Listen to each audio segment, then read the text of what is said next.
¿Qué tal? ¿Cómo les va? Bienvenidos a un nuevo programa de Delitos y Expedientes. Hoy vamos a hablar de un caso muy importante para General Roca y que quizá no ha tenido la trascendencia en los últimos años. Hoy vamos a hablar de una negligencia que fue fatal.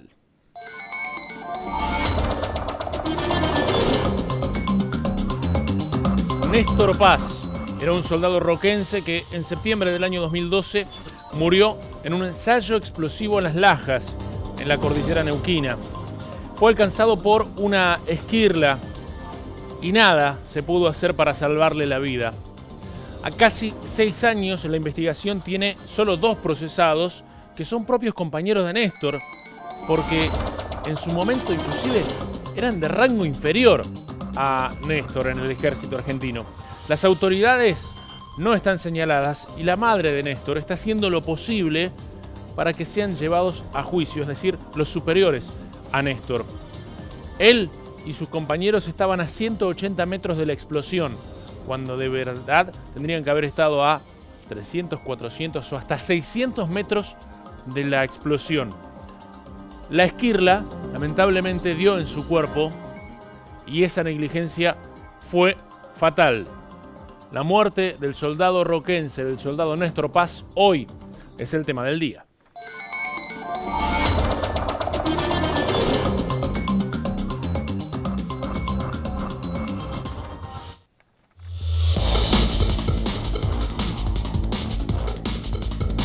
Comenzamos con un incidente vial, en este caso en el Bolsón. Muchas veces decimos que no pudimos ver a una moto, a un auto, y me parece que esta cámara, este hecho en sí, es un ejemplo de eso. Aquí vemos en uno de los bulevares céntricos de la localidad del Bolsón, hay una moto esperando el tránsito. Allí vemos un vehículo gris que frena y ese vehículo quizá hace de tapón visual para una camioneta blanca que en el momento en que estaba transitando no frena a tiempo y de esa manera embiste al motociclista, a las 2 personas en realidad que estaban viajando en esa moto, un hombre y una mujer. Y noten ustedes ahora justamente el diálogo entre el motociclista, muy enojado porque la mujer estaba tendida en el suelo, herida. Muy enojado, por cierto, la discusión que habitualmente hay después de cada incidente vial, junto con, en este caso, el conductor de la camioneta. E inclusive este motociclista y la mujer que transitaba también en la moto fue a parar contra otro vehículo que también estaba transitando a la par. Pero de esa manera, justo enfrente del Automóvil Club Argentino en el Bolsón, bueno, se producía este incidente. Muchas veces decimos, cuando transitamos, uy, no vi la moto porque me tapó este vehículo, me tapó esta camioneta, me tapa un camión, y de esa manera se producen los incidentes viales. Este es un ejemplo. Vamos a compartir una cámara un tanto insólita. Este hombre chocó, se quiso escapar, pero no se pudo escapar de las cámaras. Mírenlo. En Cipolletti, sigan a este Duna rojo. Choca a un vehículo gris. El vehículo gris va a parar contra una camioneta blanca y el Duna rojo sigue. Allí inmediatamente los efectivos del 911 notaron esta situación y el conductor del Duna rojo, bueno, comenzó a ser buscado. Y de esa manera fue encontrado por el operador del 911 con otra cámara de seguridad en la ciudad de Cipolletti. Y es allí donde notoriamente las características del vehículo, tiene chocadas justamente breves abollones en la trompa. Inclusive allí vamos a notar claramente la patente, hasta las manos del conductor. Y noten ustedes cómo esta inclusive se va a confundir. ¿Por qué? Porque hay 2 autos iguales, 2 Dunas rojos con vidrios polarizados. Y el operador del 911, bueno, tiene que hacer un zoom en particular para detectar cuál es el vehículo. No, bueno, es aquel que más se está alejando. De esa manera, ese conductor pudo ser identificado y después se tuvo que hacer cargo justamente de lo que provocó este incidente vial. Ahora vamos a hablar de la ciudad de General Roca, un asalto, una persecución, tiros entre la policía y el asaltante, todo en un colectivo. Esta es una cámara de seguridad que está ubicada sobre la calle Maipú, sobre el puente de la calle Maipú, en General Roca, y allí vemos un importante despliegue policial. ¿Qué es lo que sucedía a tan solo 100 metros de ese lugar? El perro Lara, un conocido asaltante de la ciudad, había tomado como rehén a un colectivo. Y de esta manera se estaba desarrollando una persecución a muy baja velocidad. Estaba vacío el colectivo. Esto fue un día feriado, por la noche. Inclusive la gente que camina por el costado, por la vereda, escucha los disparos y de esa manera, bueno, trata de escapar. La policía lo persiguió como pudo al perro Lara, es verdad, a muy baja velocidad. ¿Qué es lo que sucedía en ese momento? El perro Lara, este delincuente, se quedó sin balas. 2 veces vació el cargador contra los efectivos policiales. 2 veces. 12 disparos de arma de fuego. Así terminó el colectivo. Y el colectivero frenó cuando notó que el delincuente se quedó sin balas y se trenzó en lucha con este delincuente. ¿Cómo quedó el perro Lara? Preso.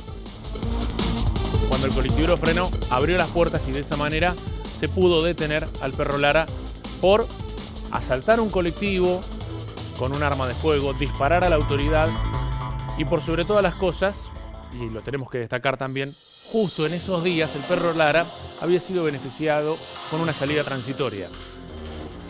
Parece ser que no había que soltar al perro Lara en aquella oportunidad. En el próximo bloque vamos a hablar del caso del soldado Néstor Paz. Murió en Las Lajas, en la provincia de Neuquén, cuando estaba realizando un ensayo explosivo el ejército argentino. Una esquirla lo alcanzó y lamentablemente mucho no se pudo hacer para salvarle la vida. Su familia, a casi 6 años, sigue pidiendo que se condene a los responsables de la muerte del soldado roquense. Esto en el próximo bloque.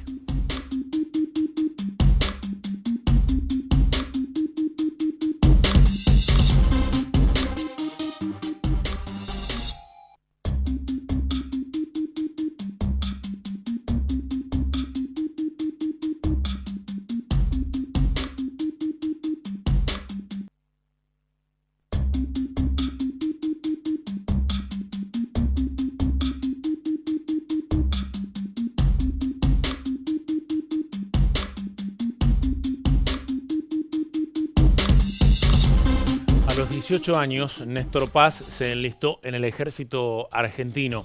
Su intención era ser parte de una fuerza federal. Lo quería hacer de vocación. Él lo sentía de esa manera.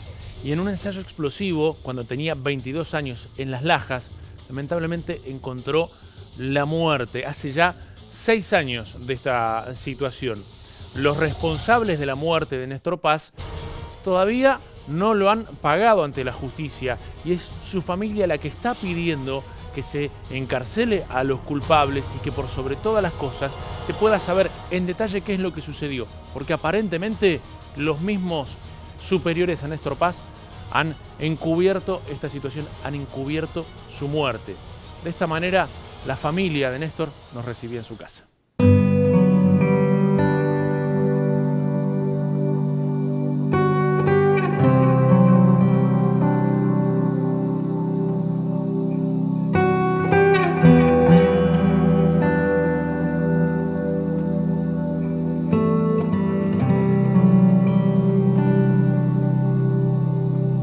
Él en realidad estaba haciendo el servicio militar en Neuquén, en el ingeniero de Montaña 6 de Neuquén.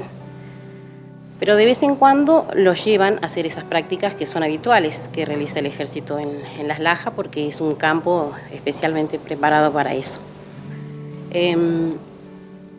Bueno, él en realidad estaba como con un certificado, no estaba con certificado médico, pero sí estaba con tarea, readecuación de tarea, porque él había sufrido una quebradura expuesta de muñeca.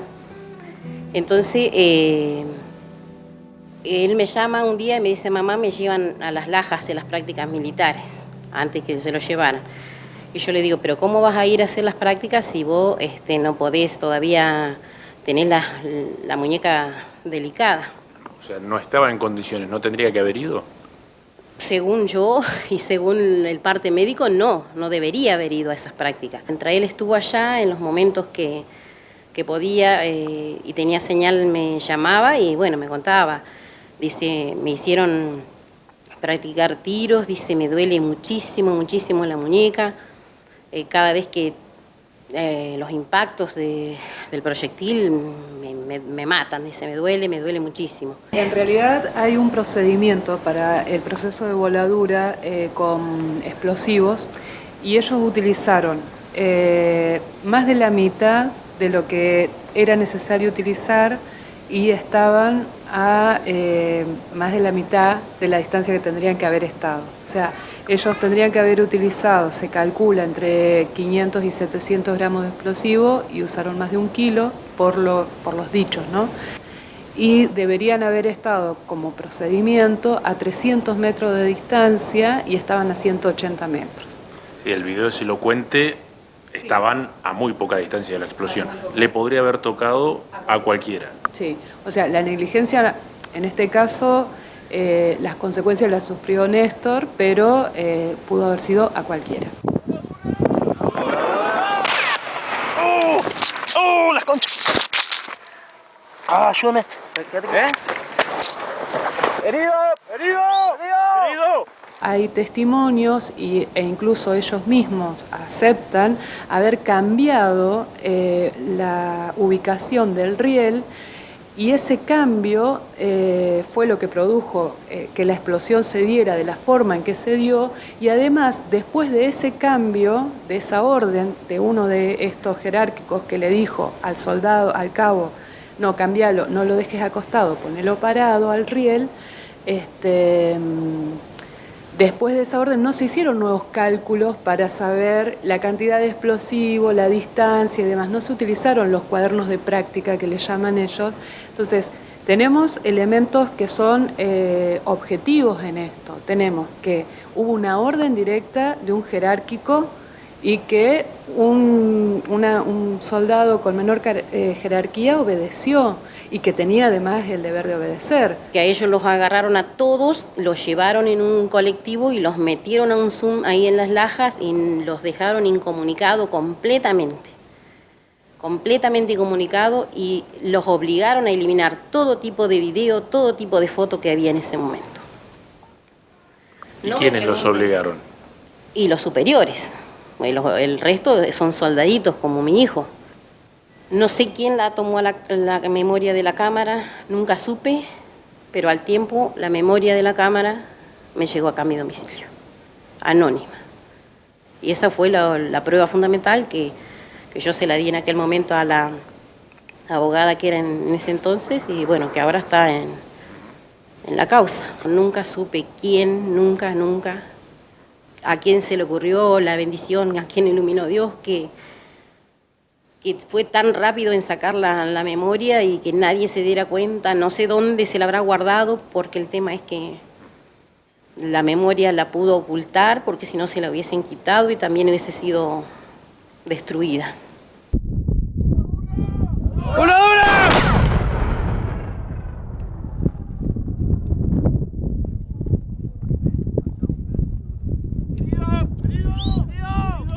¡Herido!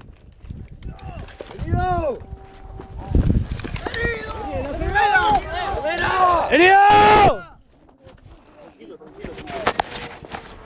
Hemos logrado que se eleve a juicio, pero la Fiscalía pidió la elevación a juicio de 2 de los que están involucrados en la causa. Estas 2 personas que están involucradas en la causa son de menor jerarquía, son soldados que en realidad tenían una jerarquía superior a la que tenía Néstor. Nosotros en realidad lo que pedimos como querella es que se juzgue también, que se eleve a juicio a los responsables jerárquicos que estaban en ese momento y que tenían la tarea de controlar y supervisar el procedimiento. Ellos son Español y Buscaglia. La causa ha tenido ha sido muy lenta y muchos inconvenientes procesales, pero Más que inconvenientes han sido cuestiones de dejadez. Para notificar de cualquier cosa tenés que notificar a uno por uno y bueno, te puedo decir que en este año, por ejemplo, nos pasó de una notificación que le tenían que hacer, tardaron más de 6 meses. Igual estamos hablando de personas que están dentro de la órbita del Estado, es decir, la mayoría de ellos, creo que 3 o 4 están en la Policía Aeroportuaria y los otros continúan en el Ejército, o sea que notificarlos tampoco es una cuestión tan compleja. Pero en esta burocracia, yo te puedo asegurar que en la causa una notificación llevó 6 meses. La verdad que ha sido muy difícil durante todos estos años poder salir adelante con todo esto. Yo crié sola a mis 4 hijos, porque me divorcié cuando ellos eran muy chiquitos. Le di lo mejor a mis hijos y entonces que de un momento para otro un pibe totalmente joven, saludable, amoroso, muy familiero, compañero, te lo arrebaten así en 5 minutos, que te arrancan la vida. Entonces, y me da mucha impotencia no poder terminar de una vez con todo esto para que descanse en paz y para que, no sé, yo también por ahí me siento como un poco cansada, porque es algo que no está cerrado, entonces yo creo que hasta que no se termine todo esto tampoco voy a poder descansar.